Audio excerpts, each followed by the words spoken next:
देखिए, अगर हम लोग भाजपा को वोट दें तो आपको कोई तकलीफ है? कोई मुझे कोई तकलीफ नहीं। नहीं नहीं, अगर कोई तकलीफ है तो बताइए।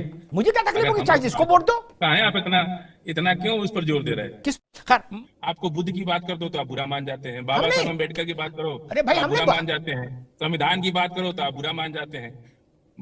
परशुराम जी ने पूरे क्षत्रियों का वध कर डाला। मौलाना साहब देख रहे हो ना क्या खेल हो रहा है। एक वो ट्रोल चलता है, विनोद देख रहे हो आप क्या खेल चल रहा है? मतलब इनको चिंता इस बात की है कि परशुराम ने क्या किया। चाचा ने फिर कुछ कहा उस दिन बच्चों का मूड घूमा हुआ था, तो बच्चों ने कहा कि चाचा आपके घर में ऐसा हो रहा है, आपकी जानकारी में है? तो बोले चाचा कभी घर भी रहा करो, घर के बारे में भी चिंता किया करो। है आप तो हमारे मुस्तकबिल के लिए इतना चिंतित हो गए कि आपके घर में बाढ़ आ गई, आपको पता ही नहीं है?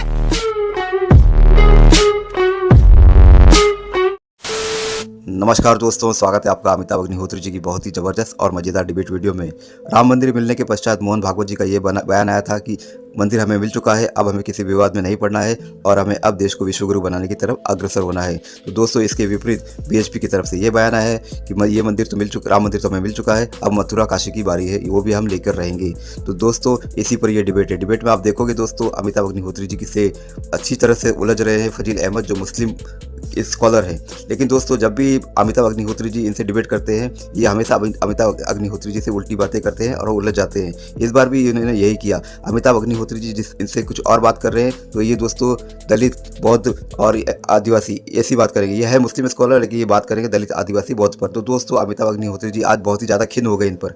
और दोस्तों, जो इनकी खिंचाई की है डिबेट वीडियो में, आपको देखकर मज़ा आ जाएगा। लास्ट तक देखिए दोस्तों, गारंटी दे रहा हूँ 100% आपको डिबेट वीडियो में अंत तक देखने में आपको आनंद आने वाला है। तो चलिए शुरू करते हैं डिबेट वीडियो। Let's start. बहुत दिन हो गए हैं, मजा नहीं आ रहा है। अभी मजा आएगा ना भिड़ो। पिक्चर चालू करो बे। विश्व हिंदू परिषद ने कहा कि काशी और मथुरा 84 में ये मुसलमान पक्ष को कहा गया था कि आप अयोध्या, काशी, मथुरा छोड़ दीजिए, एक प्रस्ताव दिया गया था। तो फिर शेष लाखों मंदिर भूल जाएंगे हिंदू समाज। बोले वो नहीं हुआ। चलो अब भी समय है, काशी और मथुरा बचे हैं, उनको स्वेच्छा से हिंदू समाज को सौंप दे, तो भविष्य की बात पर चिंतन हो, बात हो। एक दूसरी बात, बीएचपी ने कहा कि अगर मस्जिद सरकारी नियंत्रण में नहीं है तो मंदिर भी सरकारी नियंत्रण में नहीं रहेंगे और 5 जनवरी से इसके लिए देशव्यापी आंदोलन शुरू करेंगे। और ऑर्गेनाइजर ने कहा, भागवत जी ने क्या कहा वो आपको पता ही है, वो मैं रिपीट नहीं करूंगा। ऑर्गेनाइजर ने लिखा एडिटोरियल कि सोमनाथ से संभल तक सभ्यता के संघर्ष के हर सच को उजागर होना चाहिए। फजील अहमद कैसे देख रहे हैं इन तीनों डेवलपमेंट को? देखिए, अगर हम लोग भाजपा को वोट दें तो आपको कोई तकलीफ है? मुझे कोई तकलीफ नहीं। नहीं नहीं, अगर कोई तकलीफ है तो बताइए। मुझे क्या तकलीफ होगी, चाहे जिसको वोट दो। कहाँ हैं आप इतना इतना क्यों उस पर जोर दे रहे हैं? किस पर? भागवत जी और बीएचपी, उन लोगों का अपना मसला है, हम लोगों को किस पर जोर दे रहे हैं?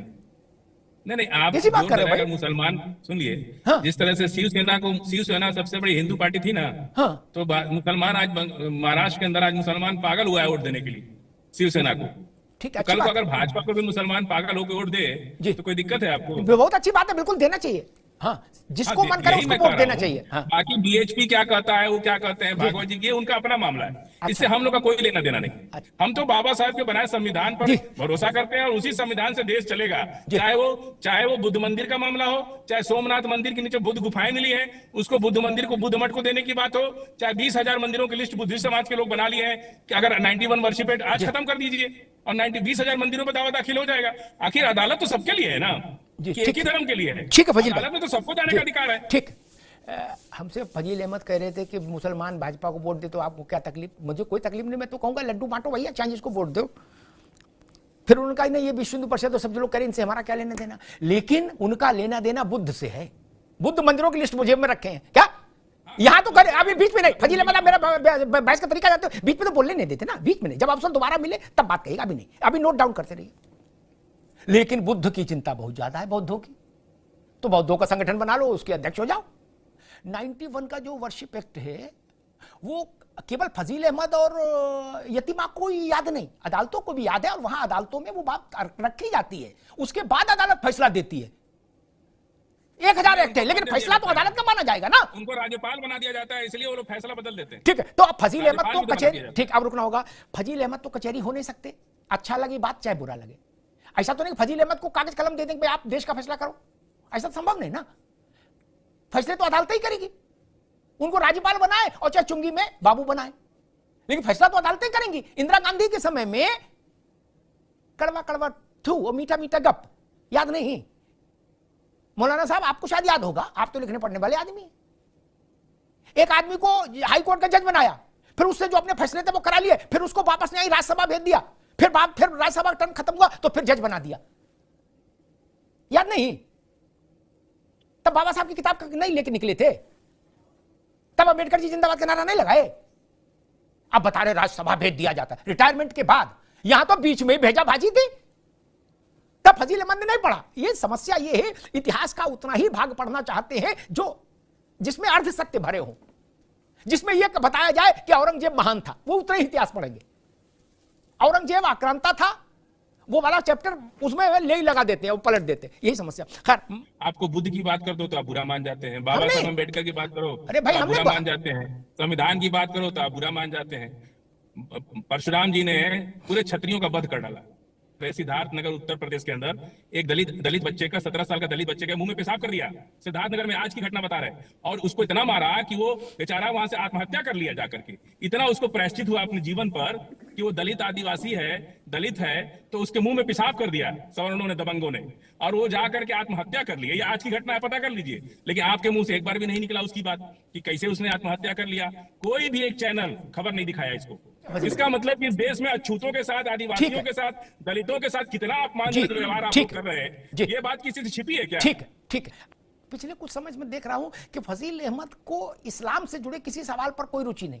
उनकी रुचि आदिवासी में है, उनकी रुचि ठाकुर में है, उनकी रुचि बामन में। रुक जाओ भाई, बीच में इनकी आवाज बंद करिए। ये मेरे साथ अशिष्टता ने, बीच में आवाज नहीं। आप बोल रहे थे, मैं सुन रहा था। उनकी रुचि बौद्ध में है, उनकी रुचि जैन में है, उनकी रुचि कहार में है, लोहार में है, क्या? लेकिन मुसलमान के मसले पर ना बोले, चुप, हमने मुंह में लौंग दबा रखी, हम बोलेंगे नहीं। गजब बात है। अरे उनका सवाल जो लोग उस वर्ग के उनसे पूछ लेंगे। आप सारे वर्गों के नेता हैं क्या? नहीं ना, आप इस्लाम पर ही बोल लो। मौलाना साहब ठीक है, कम से कम अपनी चौहिद्दी में रहते हैं। फजील अहमद जहां इनकी जमीन अलाट हुई वहां तो वो जाने नहीं, वो दूसरे के खेत में घूमेंगे। क्यों भैया? कहीं आपको आदिवासियों ने लिख के दिया कि भाई आओ फजील अहमद हमारा नेतृत्व करो? ऐसा तो नहीं ना। बौद्धों ने कहीं लिख के दिया कि फजील अहमद हमारा नेतृत्व करेंगे और हमारी लड़ाई लड़ेंगे? नहीं ना। आप यही देख लो कि संभल में अतिक्रमण क्यों किया, उसी का जवाब दे लो यार। लेकिन नहीं, बहराइच में ऐसा हुआ और झंझारपुर में वैसा हुआ, उसकी चिंता है, ये नहीं बता रहे। बोले नहीं, हमारा उससे कोई मतलब नहीं मुसलमान से। तो फिर अगली बार से हम आदिवासी दलित पर बहस करेंगे तो उन्हीं के वर्ग के लोग बैठाएंगे, आपको क्यों बैठाएंगे? आपसे उनके विषय पर क्यों टिप्पणी लें? आप उनके विषय के अधिकृत विद्वान नहीं ना मित्र, ना आप समाजशास्त्री हैं, आप समाजशास्त्री भी नहीं है। इसलिए मैंने कहा आपकी हो सकता है कोई राजनीतिक विषय व्यवस्था हो कि आपको दलित अल्पसंख्यक, दलित अल्पसंख्यक आदिवासी एक सांस में बोला जाता भारत में, लेकिन फजील भाई उसमें से भी बहुत चतुराई से अल्पसंख्यक निकाल देते, कहते दलित आदिवासी। हम तो निकाल भी ना पाए, दलित अल्पसंख्यक आदिवासी एक वो नारा सा बना है, लेकिन वो निकाल देते, कहते ना मौलाना साहब देख रहे हो ना क्या खेल हो रहा है। एक वो ट्रोल चलता, विनोद देख रहे हो आप क्या खेल चल रहा है? मतलब इनको चिंता इस बात की है कि परशुराम ने क्या किया है। इनको चिंता ये नहीं कि ओवैसी ने क्या कहा, इनकी चिंता परशुराम ने क्या किया। गजब बात है ना, गजब कर रहे हो। इनको परशुराम की चिंता है कि परशुराम की लड़ाई किनसे हुई।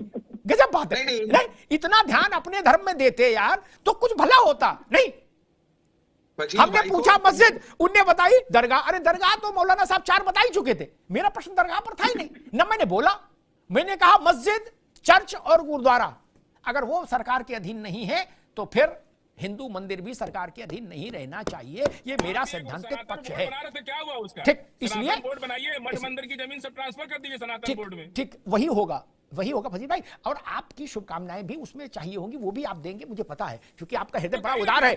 आप अपने धर्म को छोड़कर बाकी धर्मों में जितनी रुचि ले रहे हो वो समझ गया। अब रुक जा। एक व्यक्ति था, वो सबको परेशान करता था, सब में कुछ ना कुछ अंटशंट टाइप का।